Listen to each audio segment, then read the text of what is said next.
Hello students, मैं जागृति और मैंने ये वीडियो आपका लाइफ प्रोसेस चैप्टर पे बनाया है। इसमें हम nutrition, excretion, circulatory system in सभी के बारे में डील करेंगे।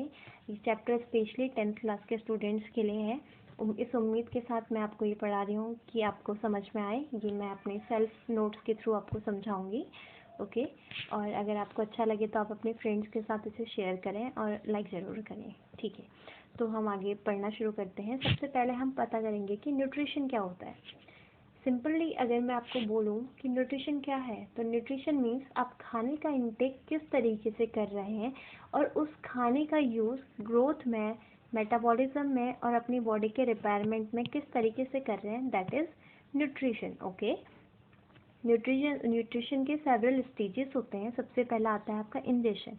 इंजेशन मीन्स आप सब्सटेंसेस का कंजप्शन कैसे कर रहे हैं, आप जो खाना है वो किस तरीके से अपनी बॉडी के अंदर इनटेक कर रहे हैं। Second one is digestion. Digestion में क्या करते हैं, जो लार्ज इनसॉल्युबल मॉलिक्यूल्स हैं उन मॉलिक्यूल्स को स्मॉल वाटर सॉल्युबल फॉर्म में उन्हें क्या करते हैं, तोड़ते हैं। ठीक है, ये डाइजेशन ज़रूरी क्यों है, क्योंकि जिस फॉर्म में हम खाना ले रहे हैं उसी फॉर्म में हम खाने से उसके न्यूट्रिएंट्स नहीं ले सकते, इसीलिए हमें वाटर सॉल्युबल फॉर्म में उसे तोड़ना बहुत ज़रूरी होता है। Okay, the next one is absorption. Absorption means जो आपने मॉलिक्यूल डाइजेस्ट हो चुके हैं उनका क्या करना है, एब्जॉर्ब करना है। ठीक है, ये प्रोसेस जनरली आपके स्मॉल इंटेस्टाइन में होती है। ठीक है, हम डिटेल में पढ़ेंगे क्योंकि हमारा पूरा टॉपिक है जो हेटरोट्रॉफिक न्यूट्रिशन, उसमें ह्यूमंस में डाइजेशन अच्छे तरीके से दिया है, हम वहाँ पे पढ़ेंगे। ठीक है, नेक्स्ट ट्रांसपोर्ट, कि खाने का ट्रांसपोर्ट डिफरेंट टिश्यूज़ तक किस तरीके से होता है। Okay, the fifth one is assimilation, अलग अलग सेल्स तक खाना पहुंचाना, that is assimilation. And last one is excretion, जो आपने खाना खाया, ठीक है, जो हमने खाना खाया वो डाइजेस्ट हुआ, डाइजेस्ट होके उसका एब्जॉर्प्शन हुआ, एब्जॉर्ब होके वो अलग अलग पोर्शन में चला गया, means that is assimilation. And अब जो खाना बचा हुआ है, जो खाना बचा है, जो अनडाइजेस्ट फूड है जिसमें से हम न्यूट्रिएंट्स नहीं ले सकते, वो हमारे किसी काम का नहीं है, तो उसे बॉडी से एक्सक्रीट आउट कर दिया जाता है। इस प्रोसेस को हम क्या कहते हैं, एक्सक्रीशन। ओके, देन हम यहाँ पे पढ़ेंगे कि आपका न्यूट्रिएंट्स क्या होते हैं। Okay, nutrients, these are the components of food. हम पहले भी पढ़ चुके हैं, हमने नहीं, वही हमने पुरानी क्लासेस में पढ़ा है about carbohydrates, fats, protein, vitamin. Class 6 और क्लास 7 में इसके बारे डिटेलिंग अच्छे खासे से दी हुई है, तो ये नई चीज़ें नहीं है, लेकिन मैंने यहाँ पे फिर भी ये बताई क्योंकि बच्चे बहुत कंफ्यूज करते हैं अबाउट न्यूट्रिशन एंड न्यूट्रिएंट्स में, बहुत उनको दिक्कत होता है। ठीक है, तो अब यहाँ पे जो हम पढ़ेंगे आपका, वो हम पढ़ेंगे ऑर्गेनिजम्स के बारे में। ऑर्गेनिजम्स, क्योंकि हमें उन्हीं के बारे में तो स्टडी करना है, उनके अंदर प्रोसेसेस हैं वो चल कैसे रही हैं। ठीक है, तो सबसे पहले हम जो है यहाँ पे पढ़ेंगे कि ऑर्गेनिजम्स में न्यूट्रिशन के बेसिस पे किस तरीके से आपके क्या है, ऑर्गेनिजम्स को डिवाइड करा गया है। ठीक है, तो जो पहले है आपका वो है ऑटोट्रॉफिक या ऑटोट्रॉफ्स बोलते हैं, और सेकेंड वन इज़ हेटरोट्रॉफ्स। तो ऑटोट्रॉफ्स के बारे में देखेंगे हम। जो ऑटोट्रॉफ्स हैं उनको नाम से ही समझ में आ रहा है, ऑटो मीन्स खुद, ऐसे ऑर्गेनिजम्स जो अपना खाना खुद बनाते हैं वो क्या कहलाते हैं, ऑटोट्रॉफ्स। ठीक है, they synthesise their own food, they need chlorophyll, water, CO2, sunlight, okay, for synthesizing their food। और इनके एग्जांपल्स में आ जाते हैं प्लांट्स। अपना खाना खुद बनाने के लिए जो ऑटोट्रॉफ्स हैं उन्हें क्लोरोफिल, सनलाइट, वाटर और CO2 का नीड होता है। ठीक है, ऐसे मोड ऑफ न्यूट्रिशन, ऐसा न्यूट्रिशन के तरीके को क्या कहते हैं हम, autotrophic mode of nutrition. Okay, now heterotrophs. Heterotrophs जो आपका ऑटोट्रॉफ्स पे डायरेक्टली या इनडायरेक्टली डिपेंडेंट होंगे। ठीक है, एग्जांपल्स में ह्यूमंस आ जाते हैं, ठीक है, एनिमल्स आ जाते हैं, कोई भी आपके कैट या birds, these all are insects, these all are heterotrophs. Okay, सिर्फ प्लांट्स ही आपके क्या हैं, ऑटोट्रॉफ्स हैं। ओके, उसके अलावा एक माइक्रो ऑर्गेनिज्म या जो आपका ऑटोट्रॉफ है वो है यूग्लिना। यूग्लिना ऑटोट्रॉफ्स है because it contain chlorophyll, that is one of the requirements for photosynthesis और the autotrophic mode of nutrition, right. तो यूग्लिना में और क्लोरोफिल होता है जिसकी वजह से वो क्या कर सकता है, nutrition, autotrophic mode of nutrition को अपना सकता है। ठीक है, द लास्ट इज, हम एक टर्म हमेशा पढ़ेंगे अब यहाँ से, दैट इज एंजाइम। एंजाइम्स क्या होता है? अच्छा, हमने कैटलिस्ट पढ़ा है ऐसे केमिस्ट्री में।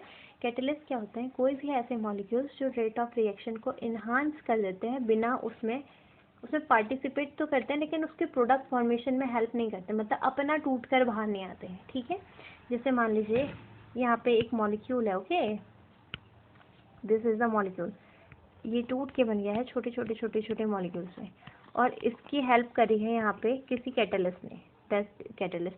तो ये प्रोडक्ट के साथ ये अपना यहाँ पे टूट के नहीं आता है, ये अपना ऐसे ही सेपरेट अलग हो जाता है। ठीक है, इन्हें क्या कहते हैं? कैटलिस्ट। तो बायो कैटलिस्ट क्या हो गए? ऐसे कैटलिस्ट जो ह्यूमन बॉडी में यूज़ हो रहे हैं, यही तो है बायो कैटलिस्ट। ठीक है, तो बायो कैटलिस्ट क्या होते हैं? Substances that speed up a chemical reaction, एक केमिकल रिएक्शन को स्पीड अप करेंगे लेकिन उसमें कंज्यूम नहीं होते, मतलब अपना कंज्यूम नहीं होंगे। ठीक है, ये क्या होते हैं? आपके बायो कैटलिस्ट। ओके, ठीक है, अब हम पढ़ने वाले हैं कि ऑटोट्रॉपिक न्यूट्रिशन क्या होता है। ऑटोट्रॉपिक न्यूट्रिशन हम ऑलरेडी डील कर चुके हैं कि प्लांट्स अपना खाना खुद बनाते हैं in the presence of CO2, H2O, chlorophyll, sunlight. ये सब क्या ऑटोट्रॉपिक मोड ऑफ न्यूट्रिशन ही तो है। अब हम इसमें डील करेंगे कि हो क्या रहा है एक्चुअल में। हाँ, फोटोसिंथेसिस में क्या होता है कि जो CO2 है वो रिड्यूस हो जाती है आपकी कार्बोहाइड्रेट्स में। ठीक है, कार्बोहाइड्रेट में रिड्यूस हो जाती है। कार्बोहाइड्रेट्स बना, उसमें से कुछ जो कार्बोहाइड्रेट है वो ट्रांसपोर्ट हो जाता है और कुछ बचा हुआ स्टोर हो जाता है, लेकिन इनके फॉर्म जो होते हैं वो अलग अलग होते हैं। ठीक है, जिस फॉर्म में कार्बोहाइड्रेट ट्रांसपोर्ट होता है that is sucrose, carbohydrate sucrose बन के ट्रांसपोर्ट होगा। लेकिन अगर उसे स्टोर होना है तो वो क्या होता है आपका? स्टार्च के फॉर्म में। ठीक है, ये जस्ट लाइक सिमिलरली ऐसा है कि एक नॉर्मल ह्यूमन बींग से हमने मान लीजिए एक साथ बहुत सारा गेहूँ लेके स्टोर कर लिया है। ठीक है, बहुत सारा गेहूँ स्टोर कर लिया, क्या हम वो सारा गेहूँ एक साथ खा देंगे? नहीं, हम अपनी नीडेड अनुसार उसमें से गेहूँ लेंगे, उसको आटे में पिसवाएंगे और क्या करेंगे? उसको यूटिलाइज करेंगे। तो प्लांट्स भी ऐसे करते हैं। प्लांट्स ने क्या करा है? प्लांट्स की लीफ में खाना बना, जितना उन्हें यूटिलाइज करना था यूटिलाइज कर दिया, जितना नहीं तो उन्होंने क्या कर दिया? उसे स्टोर कर दिया। ठीक है, तो सारा उन्होंने स्टोर कर दिया। और ये याद रखने वाली चीज़ ये है कि प्लांट्स में खाना किस फॉर्म में ट्रांसपोर्ट होता है और किस फॉर्म में स्टोर होता है। ठीक है, ओके। नाउ ह्यूमन बॉडी या एनिमल्स में भी जो खाना है वो स्टोर होता है। ठीक है, जितना डाइजेस्ट हो गया या जितना यूटिलाइज हो गया एनर्जी के लिए आपका, उतना खाना सही है, लेकिन बचा हुआ जो फॉर्म है वो किस फॉर्म में स्टोर होता है हमारी बॉडी में? दैट इज ग्लाइकोजन के फॉर्म में हमारी बॉडी में खाना स्टोर होता है। तो ये क्वेश्चंस जनरली पूछते हैं टीचर्स कि प्लांट्स और एनिमल्स में जो खाने का आपका खाने का स्टोर्ड फॉर्म है, कौन किसके खाने का? जो कार्बोहाइड्रेट हमने यूटिलाइज करा है या हमने एब्जॉर्ब करा है, उसका डाइजेशन किया है, वो जो कार्बोहाइड्रेट है वो किस फॉर्म में स्टोर रहता है? तो आप बोलेंगे इन ग्लाइकोजन के फॉर्म में हमारा खाना क्या रहता है? स्टोर रहता है ह्यूमन बॉडी में। और प्लांट्स में ये फॉर्म होती है आपकी स्टार्च। ओके, अब फोटोसिंथेसिस के दौरान हो क्या क्या रहा है ये समझना होता है। ठीक है, इसका सब इकट्ठा मैं आपको पीछे एक साथ समझाऊंगी नेक्स्ट आगे। ठीक है, अभी आप देखिए यहाँ पे हो क्या रहा है। सबसे पहले एब्जॉर्प्शन हो रहा है लाइट एनर्जी का आपका क्लोरोफिल के द्वारा। हमने पढ़ा था क्लोरोफिल चाहिए। अब क्लोरोफिल क्यों चाहिए वो यहाँ देखिए, क्योंकि ये क्या करता है?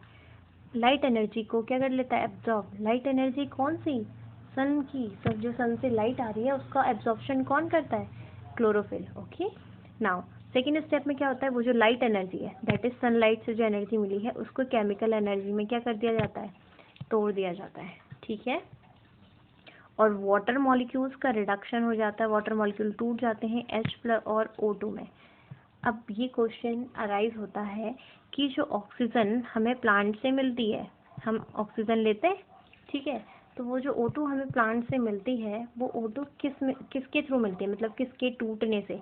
क्या वो O2 हमें कार्बन डाइऑक्साइड के टूटने से मिलती है या वाटर मॉलिक्यूल्स की? तो आपका आंसर होगा वाटर मॉलिक्यूल्स। तो जो ऑक्सीजन हम इनहेल करते हैं वो हमें वाटर मॉलिक्यूल के टूटने से मिलती है, ना कि कार्बन डाइऑक्साइड के। बच्चे जनरली कार्बन डाइऑक्साइड चूज़ कर देते हैं क्योंकि बच्चे देखते हैं पीछे से 2 मॉलिक्यूल्स ऑक्सीजन के होते हैं तो कार्बन अलग जाएगा, ऑक्सीजन अलग जाएगी, लेकिन ऐसा नहीं होता है। जो ऑक्सीजन है वो आपको H2O के स्प्लिटिंग से मिलती है। ठीक है, थर्ड स्टेप में आपका जो कार्बन डाइऑक्साइड है उसका रिडक्शन हो जाता है कार्बोहाइड्रेट में, और हमें कार्बोहाइड्रेट ही तो चाहिए था। ठीक है, उसके अलावा हम पहले यहाँ पे पढ़ेंगे कि ये क्लोरोफिल क्या होता है। अब हमने पढ़ तो लिया क्लोरोफिल, लेकिन व्हाट इज दिस क्लोरोफिल? तो क्लोरोफिल प्लांट्स में पाया जाने वाला ग्रीन कलर का पिगमेंट है। हमने ये देखा है जो प्लांट्स है वो जनरली ग्रीन कलर के होते हैं। तो भाई उसमें ऐसी क्या चीज़ है जो उन्हें ग्रीन कलर का बनाती है? तो वो है आपका क्लोरोफिल। प्लांट्स में क्लोरोफिल पाया जाता है जो उनको ग्रीन कलर देता है या ग्रीन कलर का बनाता है, ठीक है, ग्रीन पिगमेंट होता है। अब ये क्लोरोफिल किस में पाया जाता है? तो एक ऑर्गेनेल होती है प्लांट्स में, प्लांट सेल्स में। हमें पता है ऑर्गेनेल्स क्या होती है, सेल्स होती हैं, सेल के अंदर न्यूक्लियस होता है और बहुत सारी सेल ऑर्गेनेल्स होती हैं। उन्हीं में से एक सेल ऑर्गेनेल्स होती हैं प्लास्टिड्स, ठीक है। ये प्लास्टिड्स जो होती हैं इनमें कलर वाले पिगमेंट होते हैं, ठीक है, मतलब इनमें पिगमेंट्स होते हैं जिनकी वजह से प्लांट्स में कलर आता है। तो ऐसी प्लास्टिड्स, सभी प्लास्टिड में नहीं होता बेटा, ठीक है, ऐसी प्लास्टिड्स जिनमें क्लोरोफिल प्रेजेंट होगा उसे बोलते हैं क्लोरोप्लास्ट। क्लोरोप्लास्ट याद ऐसे कर सकते हैं आप, क्लोरो मीन्स क्लोरोफिल, प्लास्ट मतलब प्लास्टिड। ऐसी प्लास्टिड जिनमें क्लोरोफिल प्रेजेंट होता है उन्हें क्या कहते हैं? क्लोरोप्लास्ट। ओके, अब हो क्या रहा है देखिए, जनरली डे टाइम पे जो प्लांट्स है जिनमें डे टाइम पे ये आपका कार्बन डाइऑक्साइड, हमने ऐसा सुना है कि कुछ प्लांट्स क्या करते हैं रात में, जैसे डेजर्ट्स प्लांट है उनमें फोटोसिंथेसिस सुनते हैं कि रात में होती है। अब ये बताइए कि फोटोसिंथेसिस है तो वो रात में कैसे हो सकती है? उसको तो लाइट चाहिए। रात में कौन सी लाइट से बनाएंगे? मून लाइट से। हम यहाँ पे कंसेप्ट समझना की कोशिश करते हैं, ठीक है। देखिए दिन के टाइम में तो प्रोसेस नॉर्मली चल रही है आपकी कि CO2 है, CO2 का यूटिलाइजेशन हो रहा है, मतलब CO2 का रिडक्शन हो रहा है और वो बन जा रही है C6H12O6 में, यही तो हो रहा है, कार्बोहाइड्रेट दैट इज शुगर, ठीक है। तो लेकिन अब जो प्लांट्स जो नाइट टाइम जैसे डेजर्ट्स के प्लांट्स हैं उनमें क्या होता है? उनमें क्या होता है, रात को क्या करते हैं वो CO2 का इंटेक कर लेते हैं, CO2 का इंटेक कर लेते हैं और उस CO2 को चेंज कर देते हैं एक इंटरमीडिएट प्रोडक्ट में, ठीक है, उस CO2 को चेंज कर देते हैं इंटरमीडिएट प्रोडक्ट में। देन अगले दिन डे टाइम पे उनके पास इंटरमीडिएट प्रोडक्ट है, ठीक है, दिन में उनके पास क्लोरोफिल है ही और सनलाइट उन्हें मिलेगी। तो सनलाइट और क्लोरोफिल्स के प्रेजेंस में वो जो इंटरमीडिएट प्रोडक्ट होता है उसे वो किस में चेंज कर देते हैं? आपका कार्बोहाइड्रेट में, ठीक है, ये समझ में आया? ओके, ये हमारा लास्ट पार्ट है, इसमें हम एक साथ पूरा डील करेंगे। अब ये देखिए यहाँ पे हो क्या रहा है, यहाँ पे हम पढ़ेंगे स्टोमेटा के बारे में। स्टोमेटा हम पढ़ते हुए आए कि पोर्स होते हैं, tiny pores on the surface of the leaves, और आपका गैसियस एक्सचेंज में इनका मेन फंक्शन होता है। इसके अलावा ट्रांसपिरेशन भी करते हैं। ट्रांसपिरेशन क्या होता है? प्लांट्स में वाटर लॉस लीव्स के थ्रू या एरियल सरफेसेस के थ्रू, जैसे स्टेम्स हो गई, ठीक है, इनके थ्रू वाटर लॉस होता है। ओके, तो इसी को हम क्या बोलते हैं? ट्रांसपिरेशन, ठीक है। तो स्टोमेटा आपका बहुत इंपॉर्टेंट रोल प्ले करता है, कैसे? फोटोसिंथेसिस में भी, ठीक है, हम यही पढ़ेंगे। हमें ऑक्सीजन, हमें कार्बन डाइऑक्साइड चाहिए, तो वो कार्बन डाइऑक्साइड कहाँ से आ रही है? स्टोमेटा से। देखिए क्या हो रहा है, देखिए ये जो स्टोमेटा है इसके बाहर पे देखिए, आप यहाँ पे देखिए मैंने सेल्स बनाई हैं, स्टोमेटल सेल्स बनाई हैं आपकी। ओके, ये आपका ये पोर्शन हो गया आपका गार्ड सेल्स का। ओके, ये आपके बाहर से सब्सिडियरी सेल्स होती हैं जो इनको हेल्प करती हैं, और ये जो बीच में है ना बेटा, देखिए मैं से येलो कलर से करती हूँ, ये वाला portion, this is stomatal pore, ठीक है। ये क्या होता है? स्टोमेटल पोर होता है, ठीक है। तो स्टोमेटा की ओपनिंग कैसे होती है? स्टोमेटल ओपनिंग कैसे होती है? जब वाटर, पानी यहाँ से आपका कहाँ जाएगा? सब्सिडियरी सेल से गार्ड सेल्स में जाएगा, ठीक है। जब वाटर सब्सिडियरी सेल से गार्ड सेल में जाता है तो जो गार्ड सेल्स हो जाती हैं वो स्वेल हो जाती हैं। क्या हो जाती हैं? स्वेल हो जाती हैं, ठीक है। इनके स्वेल होने से क्या होता है? जो पोर होता है वो खुल जाता है, ठीक है। अब मान लीजिए, एक बार देखिए, चलिए इसे मैं थोड़ा सा एक्सप्लेन करने की कोशिश करती हूँ। ये गार्ड सेल है, ये क्लोज थी अभी, अब इसमें पानी भर गया है, तो अब क्या हो जाएंगी? ये कुछ इस तरीके से खुल जाएंगे, ठीक है। तो ये पोर क्या हो गया? वाइड हो गया, तो ये पोर क्या हो चुका है? ओपन, ठीक है। इस तरीके से वर्क करती है, और इसका रिवर्स होता है तो पोर क्लोज होता है आपका। जब आपका H2O गार्ड सेल से बाहर चल जाएगा, गार्ड सेल श्रिंक हो जाएंगी और पोर क्या हो जाएगा? बंद हो जाएगा। ये पोर क्लोज और हम पढ़ क्यों रहे हैं? क्योंकि हमें पता है कि जो आपका ये जो आपका गैसेस एक्सचेंज है इसके थ्रू हमें CO2 मिल रहा है। अब यहाँ पे देखिए, मैं आपको सब एक साथ समझाने की कोशिश करूँगी, ओके। ओके, यहाँ देखिए, ठीक है, देखिए सन से हमें मिल रही है सनलाइट। ये सनलाइट को कौन ले रहा है? क्लोरोफिल। जो अभी तक हमने पढ़ा हम वो उसको देख रहे हैं, ठीक है। तो क्लोरोफिल क्या करेगा? सन से ली हुई लाइट को केमिकल एनर्जी में चेंज कर देगा। पहला स्टेप पढ़ा था हमने कि conversion of sun energy into chemical energy, तो वो कौन कर रहा है? क्लोरोफिल। ये पहला स्टेप हो गया, या ये सब स्टेप वाइज नहीं होते हैं, बस एक ये पहला पॉइंट हो गया। दूसरा पॉइंट क्या हो रहा है कि रूट्स के थ्रू वाटर और nitrogen, phosphorus, magnesium, that is minerals, okay, ये सब क्या कर रहे हैं? प्लांट्स में ऊपर को जा रहे हैं, ठीक है। ये सब कहाँ जाएंगे? आपके ऊपर जाएंगे, ओके ओके, ठीक है। तो सन से सनलाइट इसने ले ली, और आपका H2O और नाइट्रोजन ये सब यहाँ प्लांट्स में चले गए। उसके अलावा स्टोमेटा, स्टोमेटा क्या कर रहा है? ओपन हो रहा है, तो ये क्या कर रहा है? CO2 को अंदर ले रहा है और ऑक्सीजन को क्या करेगा? बाहर करेगा। ये ऑक्सीजन को बाहर तभी करेगा जब फोटोसिंथेसिस के दौरान ऑक्सीजन बनेगी। ऑक्सीजन किसके टूटने से बनती है? आपकी हाइड्रोजन के टूटने से, ओके। तो और रिजल्ट में हमें क्या मिल रहा है? कार्बोहाइड्रेट और ऑक्सीजन। तो एक बार दोबारा देखते हैं, देखिए सनलाइट, सन से क्या हुआ? क्लोरोफिल ने सनलाइट ली, ओके। रूट्स के थ्रू वाटर और जो न्यूट्रिएंट्स है वो आए, तो हमारे पास सनलाइट हो गई है, हमारे पास वाटर भी आ गया है। अब हमें CO2 चाहिए, तो जो स्टोमेटा होता है वो ओपन होता है और CO2 को अंदर ले लेता है। हमारे पास तीनों चीज़ें आ गई, वाटर आ गया, वाटर आ गया हमारे पास, CO2 आ गया और सनलाइट मिल गई। इन सबके प्रेजेंस में क्या बनेगा? कार्बोहाइड्रेट और ऑक्सीजन। ये जो ऑक्सीजन है ये आपका बाहर प्लांट क्या कर देगा? प्लांट के लिए क्या है? एक वेस्ट मटेरियल जैसा है, ठीक है, ओके। नाउ अभी जो आपके नाइट्रोजन, फास्फोरस, मैग्नीशियम होते हैं ना, ये सब प्लांट्स में प्रोटीन सिंथेसिस के लिए वर्क करते हैं, ठीक है। इनकी डिटेलिंग फर्दर क्लासेस में किस तरीके से यूज़ होता है। अभी जो नाइट्रोजन है ना, ये जो नाइट्रोजन है आपकी ईजिली यूज़ नहीं हो पाती। मतलब एटमॉस्फेयर में तो इतनी सारी नाइट्रोजन है, बिल्कुल भर भर के नाइट्रोजन प्रेजेंट है। ये मान लीजिए, ठीक है, नाइट्रोजन प्रेजेंट है। देखिए एटमॉस्फेयर में बहुत सारी नाइट्रोजन प्रेजेंट है, राइट। ये सारी नाइट्रोजन, ये जो नाइट्रोजन है, तो प्लांट्स स्टोमेटा के थ्रू क्यों नहीं लेते हैं? क्योंकि वो उसे यूटिलाइज नहीं कर पाते, ठीक है। आप हमारे फर्दर आगे नेक्स्ट या फिर शायद इसमें हो कि आपका जो नाइट्रोजन है, सॉइल में कुछ माइक्रो ऑर्गेनिजम्स पाए जाते हैं जो एटमॉस्फेयर की जो नाइट्रोजन है उसको नाइट्राइड्स और नाइट्रेट्स में चेंज करके सॉइल में क्या कर देते हैं? फिक्स कर देते हैं सॉइल में फिक्स। और जब ये नाइट्रोजन आपकी नाइट्राइड और नाइट्रेट में चेंज होती है, इसके बाद प्लांट इसे क्या कर लेता है? अपटेक कर लेता है, ठीक है। यहाँ तक हमने पढ़ा था किस तरीके से आपका क्या होता है? फोटोसिंथेसिस होता है। उम्मीद है मुझे आपको ये अच्छा लगा होगा, और आपको अच्छा लगा तो आप शेयर करें इसे अपने फ्रेंड्स के साथ, और लाइक करना ना भूलें। इसकी नेक्स्ट पार्ट्स में मैं हेटेरोट्रॉफिक मोड ऑफ न्यूट्रिशन के साथ डील करूँगी। Thank you.